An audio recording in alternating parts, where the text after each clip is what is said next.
Welcome to the Content 10X Podcast, the show where content creators learn how to harness the power of content repurposing.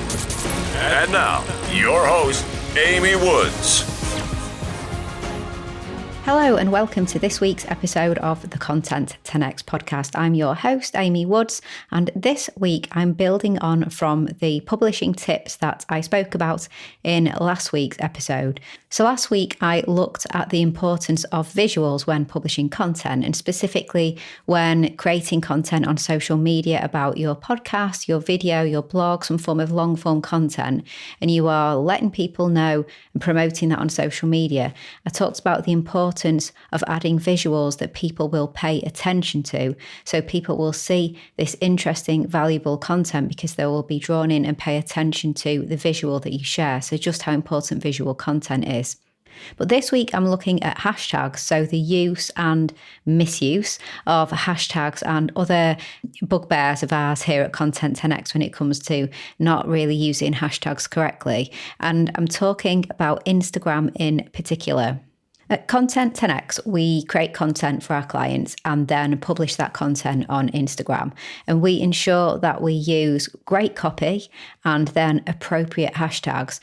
Anyone wondering what I mean by we? So Content 10X is my business. We're a creative agency and we specialise in repurposing content for our clients. So we provide an end-to-end content repurposing service. So there's nothing more frustrating for us than when we create amazing content, but then we don't publish it, so somebody else does.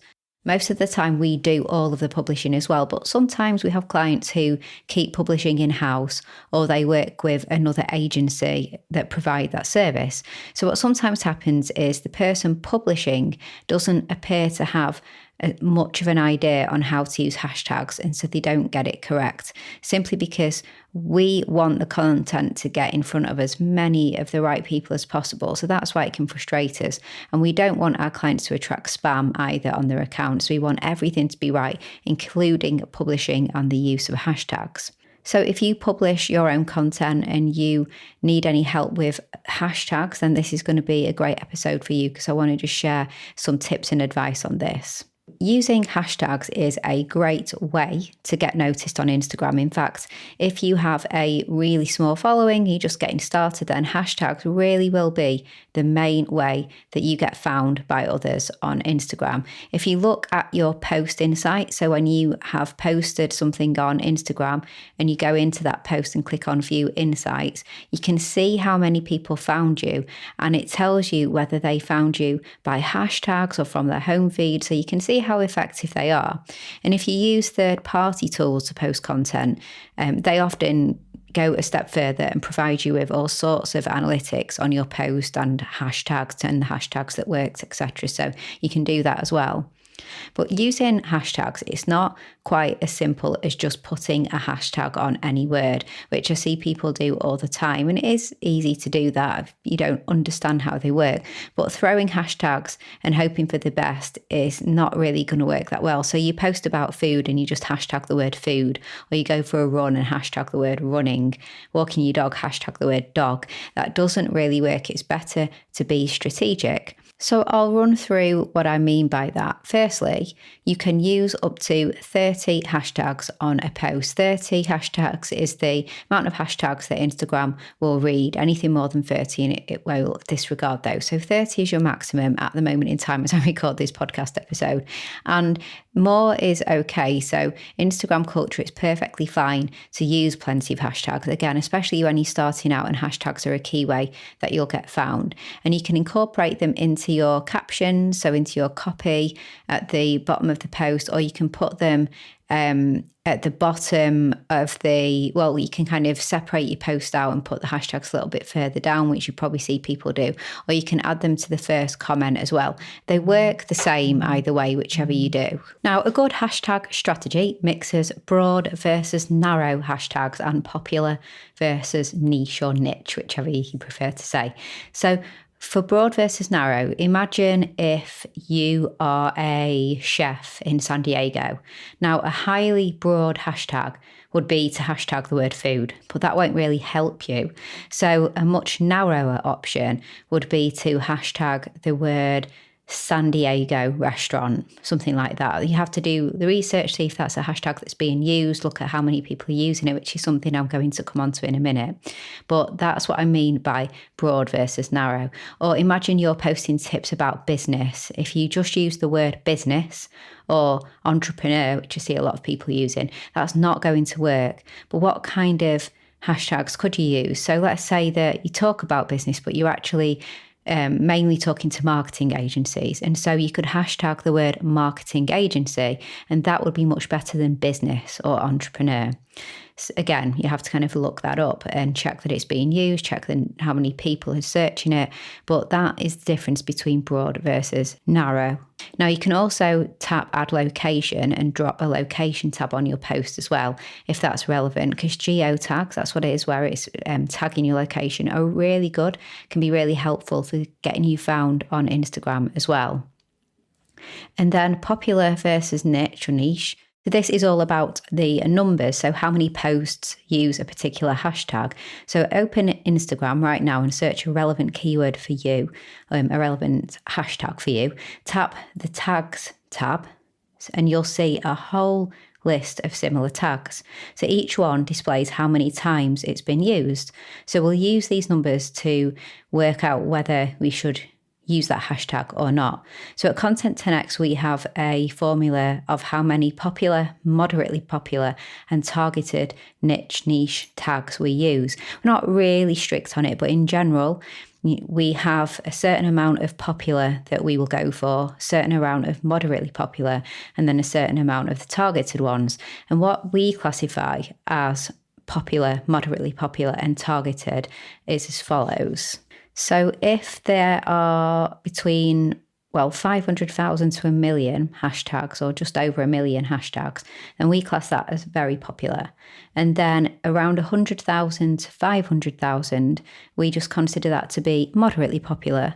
And then less than that, so less than 100,000, we consider to be more targeted niche tags. So, that's just a formula that we go by to work out our strategy for use of hashtags. It's not necessarily anything formal as such, it's just how we work it out.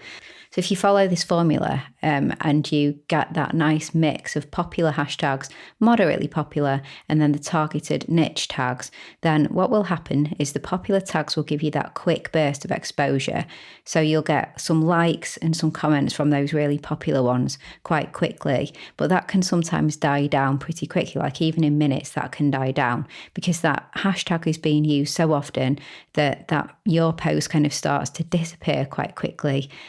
So that's what can happen with the popular tags. Then your moderate tags kick in and give you exposure that lasts longer, so hours or even days. And again, you get that exposure for hours or days versus minutes on the really popular ones. And then after that, the smaller, the targeted hashtags, the more niche hashtags, they continue to provide a trickle of exposure for weeks. So this happens to me where I'll have somebody liking and commenting on posts from weeks ago, and I know that that's because they found me from one of those more targeted hashtags. So it's really good in terms of mixing things up, because it perks up for you from an algorithm perspective. Instagram can see the burst initially, they can then see some longer term attention too. And so, they consider you to be a popular person on Instagram, which is what we want, because it's always good for the pesky algorithms on these platforms. And also, if you get this right, you'll probably outperform the other posts in those narrow niche hashtag categories as well, which will put your post in the short run in for a top post. And what happens is when somebody searches on particular hashtags, they get classified into most recent and top. And it's great if you can be in top, because you'll be one of the first that everyone is searching for on those hashtags. And a top tip that I have is don't use hashtags with over 1 million users. So I mentioned very popular. For us, we kind of class between 500,000 to 1 million, because we don't tend to really look at Instagram hashtags or use Instagram hashtags that are over 1 million. So you'll probably get a handful of human eyeballs, if you're lucky, if you go for hashtags with over 1 million users. The rest will be automated bots just swarming your comment section, putting those very, very annoying generic posts like great post, awesome photo, I love your page, check mine out too. I'm sure we've all seen those. And that's when we use these really popular hashtags where it's just the bots that are commenting on your posts, which we don't want. If you use hashtags with over like 5 million or so searches or even higher, you'll see so much spam coming your way as well. So it's not really worth it. It can be worth it sometimes to go over 1 million, don't get me wrong, and sometimes we do that. But you will notice that increase in spam comments as well. That's just what will happen. And you using that hashtag won't be really that effective because your post will soon get lost in people searching those hashtags really, really quickly. Now, did you know that hashtags can be used in stories as well? So as well as in your posts, you can actually use hashtags in stories. So do that as well. I really, really recommend that because many people will find you on stories by using those hashtags. So that's something to remember and be aware of. And if you are not using stories on Instagram, I really recommend that you do. People spend more time in stories than they actually do looking at posts. So it's really good to get some content in stories. And also, people can follow hashtags versus profiles as well. So people will actually follow a hashtag and they might find you not by searching that hashtag per se, but actually because they follow that hashtag. So that content just appears in their feed. So that's a really great reason for using hashtags as well, because people might actually be following a hashtag that you use regularly and they engage with you through that versus following you. And hopefully eventually they'll follow you as well, but at least they're seeing your content, which is great, and hopefully liking and commenting on it as well if it's relevant to them. So to sum up, my point here on this episode is to be strategic with your use of hashtags when you post content. Don't be haphazard, but actually be strategic with how you use them and you'll see much better results. I've focused on Instagram. You can use hashtags on Twitter and LinkedIn too. So do make sure that you look into that and follow similar best practices for those platforms as well. You can't use as many hashtags. And I'll do separate episodes actually in the coming months on Twitter and LinkedIn as well.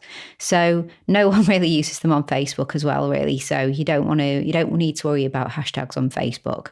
So thank you so much for listening to this week's episode of the podcast. I really do appreciate it. If you enjoy the show, it would be fantastic if you could subscribe. And also if there's anybody else that you know who you think could benefit from the podcast, then please do share and let them know as well. I would really appreciate that.